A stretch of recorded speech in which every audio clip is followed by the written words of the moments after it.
안녕하세요. 김인자 교수입니다. 대표적인 기업이 그 주식회사하고 협동조합이에요. 그래서 주식회사하고 협동조합을 설명할 텐데 그 주식회사나 협동조합을 운영하기 전에 개인 기업이 가장 쉽게 여러분들이 접근할 수 있는 기업이에요. 그래서 개인 기업, 주식회사, 협동조합, 그 다음에 설립 절차는 어떻게 하지? 또 정관에는 뭘 기재해야 되지? 또 설립할 때 신청 서류는 뭐가 들어가? 또 법인 등기부등본에 뭐가 기재되어 있지? 또 등기부등본 보고 뭘 알 수 있지? 또 법인 설립 비용이 얼마나 들어가나? 그런 내용을 그 학습 내용으로 보고 또 학습 목표는 가장 보편적인 개인기업, 주식회사, 협동조합의 차이를 알고 내게 적합한 기업을 여러분들이 이 수업을 들으면서 정했으면 좋겠어요. 그리고 법인의 정관에 기재할 사항과 설립 절차, 또 준비 서류 등을 알아보기, 또 법인 설립 비용과 비용 추정과 어떤 지역에 법인 그 본점을 둬야 설립 비용이 덜 들을까? 과밀 억제권역이라고 제가 이제 이따가 설명을 드릴 거예요. 과밀 억제권역에 법인 설립을 하면 설립 당시부터 등기 비용이 3배, 중과세가 돼요. 3배가. 그러니까 그런 부분에 대해서 설명을 드릴 거예요. 그러니까 여기서는 여러분들 돈하고 직결되는 부분이기 때문에 잘 들으셔야 될 거예요. 이거 들으려고 작년, 재작년에는 토요강좌라고 해가지고 전국을 제가 돌았어요.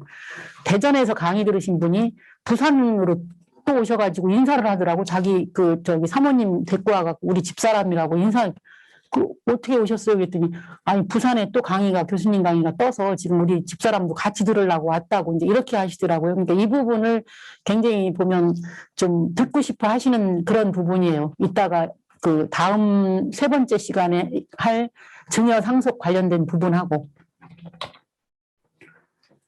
주식회사 협동조합에서 개인기업 주식회사 협동조합 누구와 같이 하느냐, 회계 처리 잘 할 수 있나, 요거 좀 고민하면서 들어주세요. 개인기업 내 돈으로 내가 출자해서 하는 기업이에요. 협동조합은 조합원 5명 이상이 출자해서 하는 거고, 주식회사는 한 사람이면 된다고 그랬죠. 그렇게 해서 이제 지금 협동조합이나 뭐 주식회사는 뭐 거액의 자본을 뭐 모집할 수 있다, 뭐 이렇게 지금 특성은 그렇게 돼 있는데, 뭐 꼭 우리가 농업인, 임업인들이 하는 그런 협동조합이나 주식회사는 거기까지는 가지 않는 것 같아요. 그리고 개인기업은 내가 돈 내고 내가 경영해요. 협동조합, 전문 경영인, 뭐 주식회사 전문 경영인이라고 하는데 대부분 돈 낸 사람들이 하는 경우가 우리 지금 농업, 임업 쪽에서는 대부분이라고 보시면 될 거예요. 그리고 책임, 본인이 모든 책임을 진다. 개인기업 무한 책임, 협동조합, 주식회사 유한 책임이에요. 한계가 있어요. 그건 이따가 더 자세하게 설명드릴게요.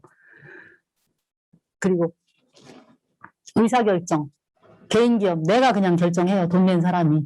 협동조합, 조합원 총회에서 결정해요. 항상 최고 의결기관은 돈 낸 사람이 결정하는 거라고 그랬죠. 그리고 대의원회, 뭐 이사회 이런 것도 있어요. 주식회사도 주주총회도 있고 이사회도 있어요. 그렇지만 최고 의결기관은 주주총회, 협동조합은 조합원 총회예요. 그리고 세율, 소득이 있으면 세금을 내야 되겠죠. 그래야 국가 경제가 운영이 되기 때문에. 그래서 개인기업 6%에서 45%까지예요. 여기에 지방소득세가 10%가 더 붙어. 그렇기 때문에 최고세율은 49.5%다 이렇게 보시면 되고, 협동조합하고 주식회사 법인세율이 10%에서 25%예요. 협동조합도 마찬가지예요. 그리고 주주한테 배당을 해줬다 그럼 배당소득세가 별도로 있어요. 근데 여기는 주주 배당에서는 이제 법인세를 낸 금액만큼 빼주는 그런 제도가 있어요. 그럴수업 제도라고 그런 제도가 있어요. 그리고 소득의 처분, 개인기업은 내 맘대로 할 수 있어요. 우리 아들 뭐 용돈 주고 싶어 그러면 개인기업 통장에서 빼가지고 그냥 인출금으로 처리해서 장부에서는 우리 아들 뭐 학원비도 주고 이렇게 할 수 있어요. 근데 협동조합이나 주식회사에서 그렇게 하면 어떡해요? 큰일 나죠? 횡령 배임 문제가 커요. 그렇기 때문에 이 협동조합이나 주식회사는 조합원 총회, 주주총회에서 배당 결정이 나야만 쓸 수가 있어. 주주가 배당을 받아야 내가 돈 출자한 사람한테 배당금 얼마 받은 부분만 내가 쓸 수가 있어요. 회사 돈은 손을 대면 안 돼요. 설립 절차, 개인기업은 세무서에 가서 사업자 등록 내면 금방 뭐 당일 사업자 등록 처리해주는 경우가 거의 많아요. 요즘은 세무서에 가지 않고 국세청 홈택스에서 바로 사업자 등록 신청할 수 있어요.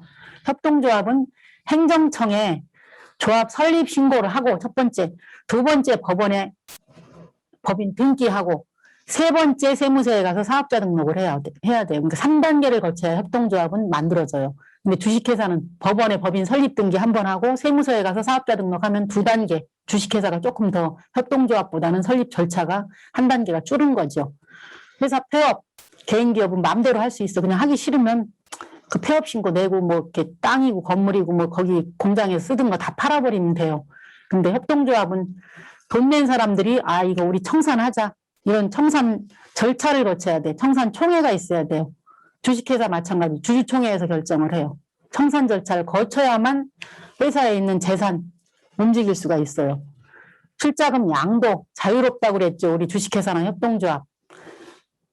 그러니까 우리가 주식회사에 내가 출자를 했는데 그 회사하고 나 마음에 안 들어서 그냥 나 빠져나와야 되겠어. 그러면 개인기업 같으면은 그냥 공장을 팔든 뭘 하든 해야 되는데 여기선 주식회사의 지분은 양도하고 그냥 빠져나오면 돼요. 그럼 주주만 바뀌는 거야. 주주가 김인자에서 뭐 예를 들어서 뭐 이모시기 이렇게 바뀌고 이렇게 바뀌면 되는 거예요. 그렇기 때문에 회사는 그대로 있고 출자자만 바뀌는 게 그게 이제 출자금의 양도거든요. 협동조합도 마찬가지예요. 그래서 이 법인의 양도 부분에 대해서 다시 이따 설명을 드릴 거예요. 그러니까 개인 같은 경우는 회사는 영속성이 없어요. 개인 사업자 같은 경우는 그냥 양도하고 폐업 신고해야 돼. 그러니까 그 공장, 땅 이런 거 거기에 있는 물건 이거를 매수하는 사람한테 팔고 그 사람 명의로 사업자를 내서 해야 되는데 협동조합이나 주식회사는 그대로 그 회사는 그대로 연속이 돼요. 대신 출자자만 바뀌는 거예요. 출자한 사람만 바뀌는 거예요. 그리고 같이 할 사람이 몇 명이지? 요거에 따라 설립 절차가 좀 달라요. 그러니까 한 사람밖에 없는데 나 협동조합 하고 싶어 그럼 못해요. 협동조합은 여기 지금 발기인 5명 이상 돼야 된다고 그랬잖아요. 조합은 5명 이상 돼야만 협동조합으로 할 수 있어. 근데 주식회사는 한 사람 이상 된다고 그랬죠. 그렇기 때문에 인원이 몇 명인지가 이제 협동조합 주식회사 그 구성하는데 기본 사항이다 이렇게 보시면 돼요. 그리고 발기 설립, 모집 설립 이런 게 있는데 지금 이제 모집 설립 같은 경우는 우리 그 농업법인 설립할 때 비농업인이 참여하고 싶다. 그럴 때는 모집 설립으로 가야 돼요. 그래서 모집 설립에 대해서 설명을 드릴 거예요. 그리고 여기 보면은 뭐 주주총회 공고, 그 개최를 어떻게 하고 뭐 이런 그 내용들이 쭉 있는데 이런 거는 설립 절차가 뭐 이렇게 된다라는 정도만 알아두시고 지금 여러분들이 수업을 들으시면서 본인 스스로 그 협동조합이나 주식회사를 설립할 수 있는 만큼의 교육은 이 지금 온라인 강의에서는 어려워요. 제가 현장 강의에서는 그런 것도 좀 해드리는데 그렇기 때문에 그냥 뭐 설명만 해드리는 거로 하고 갈게요. 여기 주식회사의 발기 설립과 모집 설립 비교 이렇게 돼 있죠. 출자자가 몇 명 누구? 한 사람일 때는 그냥 발기 설립 갈 수밖에 없어요. 근데 모집 설립 2사람 이상 하는데 한 사람은 청약인으로 우리가 들어오게 하고 싶다 그러면 모집 설립으로 해야 되겠죠. 둘 다 발기인으로 간다 그러면 그냥 발기 설립으로 해도 상관없어요. 근데 발기 설립하고 모집 설립이 차이가 있다. 그런 거 정도만 알아두시고 크게 뭐 여러분들이 이렇게 깊이 있게까지 알 필요는 없어. 이걸 아까도 얘기했지만 창업, 그러니까 설립 당시 비농업인이 출자하는 법인을 만들고 싶다 했을 때 모집 설립이 필요한 거예요. 그렇지 않고 모두 다 농업인만 한 사람만 하고 싶다 그러면 발기 설립으로 가면 상관없고. 정관, 아까 정관이 뭐라고 그랬어요? 우리나라의 헌법이 있듯이 회사는 정관이 법이라고 그랬죠. 그러니까 정관은 회사가 추구할 방향, 앞으로 어떻게 우리가 하겠다 이걸 정해놓는 거예요. 근데 그냥 정하는 게 아니에요. 주식회사는 상법 289조에 나와 있고 협동조합은 협동조합 기본법 16조에 나와 있어요. 기본적으로 들어갈 사항이. 그러니까 그 법에 나와 있는 걸 안 넣으면 안 돼요. 그거는. 그러니까 그걸 넣고 또 여기 보면 주식회사 우리 농업회사 법인을 설립한다 이랬을 때는 비농업인 출자 한도 이걸 정해놓게 돼 있어요. 출자 한도가 비농업인이 90% 이상 출자하면 안 된다 그 얘기예요. 왜냐하면 농업법인은 여러 가지 혜택이 있어요. 이제 다음에 설명을 드릴 부분인데 그 비농업인이 너무 많이 뭐 그 농업인이 1%하고 99% 비농업인이 출자했다 그러면 다 비농업인한테 혜택이 가는 거잖아요. 그렇기 때문에 출자 한도를 90%까지만 지금 허용을 하고 있는 거예요. 그러니까 그 부분이 정관에 들어가야 돼요. 그리고 여러분들이 혹시 이 기업을 설립해서 앞으로 사회적 기업화 시키고 싶다 그러면 사회적 기업은 또 별도 규정이 있어요. 그러니까 사업 목적에 사회 기여하겠다는 그런 항목, 이익금의 3분의 2 이상을 사회 목적 실현에 사용하겠다. 자녀재산 청산 시 3분의 2 이상을 다른 사회적 기업이나 공익기금에 기부하겠다. 이런 내용이 이제 사회적 기업일 경우는 정관에 들어가줘야 돼요. 그러니까 이런 부분을 처음에 정관을 작성하실 때 나중에 뭐 내가 사회적 기업 하고 싶은데 이거 그러면 전부 정관도 바꿔야 되고 등기도 바꿔야 되고 다 바꿔야 되기 때문에 돈이 들어가겠죠. 시간도 필요하겠고 그러니까 그런 걸 미리 해놓으시면 좋아요. 그리고 법인 설립 신청할 때 어떤 서류가 필요하지? 대부분 여러분들 법인 설립할 때 법무사 시켜서 할 거예요. 근데 기본적으로 여러분들이 뭐 이 정도는 그냥 알아두시면 좋다. 그리고 본인이 직접 요즘은 다 젊은 사람들은 뭐 직접 하는 사람들도 많아요. 그래서 여기 등기 신청서, 정관, 발기인, 주식 인수증, 뭐 주식 발행상, 동의서, 잔고증명, 또 창립총회 의사록, 이사회 의사록, 취임 승낙서 뭐 이런 것들 쭉 들어가 있죠. 그러니까 이런 부분이 기본적으로 그 법원에 제출하는 서류다. 근데 협동조합 같은 경우는 시도에 제출하는 서류가 따로 있고 또 법원에 제출하는 서류가 있어요.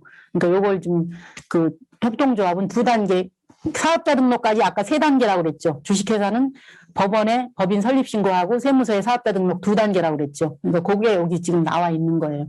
그리고 등기 신청 수수료 납부 확인서 이건 협동조합이나 주식회사 둘 다 들어가겠죠. 그리고 여러분들이 지금까지 작년 연말까지는 농업회사 법인을 설립할 때 대도시에서 설립했든 지방에서 설립했든 전혀 상관없이 등록세하고 지방교육세가 감면됐어요. 근데 여기 감면 안 됨 이렇게 돼 있죠.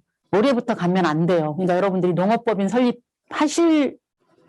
하셔도 올해는 안 돼요. 그래서 작년에 제가 강의하면서 올해까지 이게 감면되고 혹시 안 될 수도 있겠다 했는데 그 제가 얘기한 대로 안 됐어요. 그 등록세 지금 대도시 내에서 법인 신증서를 했을 경우는 3배 중과세가 돼요. 그러니까 이것까지 여러분들이 아셔야 돼요. 그래서 대도시 내에 설립을 하면 중과세가 걸린다. 그러니까 그거 참고하셔서 어디에 설립할 것인가도 생각을 하셔야 돼요. 등기부등본 보고 뭘 여러분들이 알 수 있는지 한번 생각해 보셔야 돼요. 상호, 본점 소재지, 목적, 공고 방법, 한 주의 금액 뭐 이런 것들 쭉 알 수 있어요. 대표이사가 누군지, 자본 총액이 얼마인지 이런 것들 알 수 있어요. 우리 등기부등본 여러분들 보여드리겠는데 농업회사 법인 주식회사 승민 어디 본점 화성시 서신면 이렇게 돼 있죠. 공고 방법 뭐 경인일보에 게재한다. 결산 공고한다는 내용이에요. 한 주 금액 10,000원, 발행할 주식의 총수 16만 주, 발행 주식 보통주 4만 주, 자본금 4억 원, 뭐 이런 식으로 돼 있고, 회사의 목적 여기 쭉 돼 있어요. 굉장히 많아요. 지금 현재 하고 있는 거는 별게 없는데, 이 많이 해놓은 이유는 뭐냐면, 처음에 법인 설립할 때 이렇게 많이 넣어놓으면, 나중에, 지금 현재는 예를 들어서 귀농 체험 교육 사업을 하는데, 그 뒤에 관광 휴양 사업을 하고 싶어. 요것밖에 안 넣고 그 정관도 만들고 등기도 이렇게 올라가 있는데 그러면 정관 바꾸고 등기 바꿔야 이걸 할 수 있어요. 이런 사업을. 근데 처음에 이렇게 많이 넣어놓으면 그냥 사업자 등록 우리가 사업 개시 예를 들어 조경업을 하고 싶어. 그럼 이 등기부등본 갖고 가서 세무서에 가서 우리 조경업 업종 추가 하나 더 해주세요. 그럼 세무서에서 돈 안 받고 해준단 말이에요. 근데 이게 안 들어가 있는 걸 해. 그러면 등기 바꿔오세요. 이렇게 얘기를 해요. 세무서에서. 그럼 여러분들은 돈 주고 등기를 바꾸려면 정관부터 바꿔야 돼. 그래야 그렇기 때문에 처음에 법인 설립을 할 때 내가 할 거, 우리 아들이 하고 싶다. 그럼 우리 아들이 할 거, 우리 뭐 손자까지 이 업을 물려주고 싶다. 그럼 우리 손자 대해서까지 할 거를 여러분들은 전부 다 넣어놓으셔도 누가 뭐라는 사람 없어요. 돈 더 안 받아요. 그러니까 여러분들이 이제 그런 걸 참고하시면 좋을 것 같아요. 뒷면이에요, 이게. 그리고 협동조합의 등기부등본이에요. 지금 이 등기부등본 저희 거 보여드리고 제가 들어간 여기 김인자가 이사로 들어가 있기 때문에 이걸 보여드리는 거예요. 남의 거 잘못 썼다가 좀 또 이렇게 문제가 생길 수 있기 때문에 아까 그 협동조합, 의료복지 사회적 협동조합도 이게 대표적인 조합이라고 그랬잖아요. 병원은 누가 만들 수 있죠? 의사만 병원을 만들 수 있는데 의료복지 사회적 협동조합을 설립을 하면 의사를 고용해서 병원을 운영할 수 있는 게 합법적인 그 병원을 운영할 수 있는 방법이에요, 이게. 그래서 이렇게 여기도 목적 들어가 있고, 뭐 명칭 들어가 있고, 뭐 출자 좌수 이런 식으로 들어가 있죠. 이게 이제 그 일반적인 그 협동조합 등기부등본이에요. 아까 본점, 과밀억제권역에 본점을 두면 몇 배 중과세 된다고 그랬죠? 3배 중과세 된다고 그랬어요. 그러니까 여기가 과밀억제권역이에요. 여기가. 그러니까 여러분들이 지금 그 지방에 가서 강의할 때는 거의 해당되는 사람들이 없어. 근데 온라인 강의 듣는 분들은 지금 도심권에서 많이 듣더라고요. 작년에도 보니까 온라인 강의 듣고 저쪽 화성에서 강의 그 개설이 되니까 또 오셔가지고 대면 강의 듣겠다고 또 그쪽으로 신청해서 오셨더라고요. 그러니까 여기 지역, 요 지역 전부 다 3배 중과세 되는 지역이에요. 근데 그 중에서 여기 이제 뭐 안 되는 지역이 조금 있죠. 강화군, 옹진군, 서구, 뭐 인천 경제자유구역, 남동 국가산업단지 뭐 요렇게 여기에 나와 있는 이거는 이제 그 과밀억제권역 쳐보시면 거기에 해당되지 않는 그런 지역이 나올 거예요. 그러니까 이렇게 여기 남동 국가산업단지 제외 이렇게 돼 있죠. 저희가 남동 그 국가산업단지 안에 이제 상업용 건물을 갖고 있는데 임대를 하면 그냥 사무실에 법인 본점만 두고 아예 오지도 않고 자동이체로 그 임대료가 들어오는 그런 그 법인들이 뭐 이렇게 수십 개 있어요. 그러니까 굉장히 임대하기는 되게 편해요. 그러니까 이런 지역들에다가 그 뭐 크게 뭘 하겠다 이렇게 하면 세금 감면할 수 있는 절감할 수 있는 방법을 또 그렇게 강구하는 분들도 계시더라고요. 그러니까 여러분들이 이제 어디에 설립할 것인가 그거 생각해서 하세요. 왜냐하면 농업법인 같은 경우는 거주 주택에도 상관없어요. 그러니까 과밀억제권역이 아닌 쪽으로 선택을 하셔야 3배 중과세가 걸린다 안 걸린다? 안 걸린다. 그러니까 안 걸리는 쪽이 어딘지 알아보셔서 하시면 좋을 것 같아요. 여기 과밀억제권역에 했을 때 중과세 했을 때하고 아닐 때하고 비교해 본 거예요. 지금 예를 들어서 1억짜리 법인을 설립해요. 저 지방에 설립하면은 48만 원만 내면 되는데 과밀억제권역 서울에 설립해. 그럼 144만 원이에요. 설립할 때부터. 이렇게 차이가 있다. 그거 여러분들 생각하셔야 돼. 그리고 난 돈이 없어서 1,000만 원짜리 법인을 설립해야 돼. 그렇게 하면 최소 금액이 요거예요. 등기비가. 근데 3천만 원 했을 때 뭐 9천 원 차이예요. 그러니까 그냥 돈이 없어도 제 생각은 등기비 생각하면 3천만 원까지 하는 게 좋고 나중에 사업을 운영하면서 좀 그 지원금도 받고 싶고 이렇게 하면 1억 원 정도짜리 그 법인 설립하는 게 좋다. 이 말씀을 드리고 싶어요. 이따가 이제 요건 또 설명을 드릴 거예요. 그리고 사업자 등록 신청할 때 지금 이제 법인 설립해서 법인 등기가 나오면 그걸 가지고 세무서에 가서 사업자 등록 신청한다고 그랬죠. 그때 뭐가 있어야 되는지 법인 설립 신고 및 사업자 등록 신청서 이게 세무서 양식이에요. 그리고 본점 소재지 부동산 등기부등본, 임차인 경우는 임대차 계약서 사본, 농업법인은 일반 가정주택도 되는데 일반 법인은 안 돼요. 근린생활시설에 임대차를 해야 그 자기 건물이면 뭐 상관없고 아니면 임대차 계약서가 들어가야 사업자 등록을 내줘요.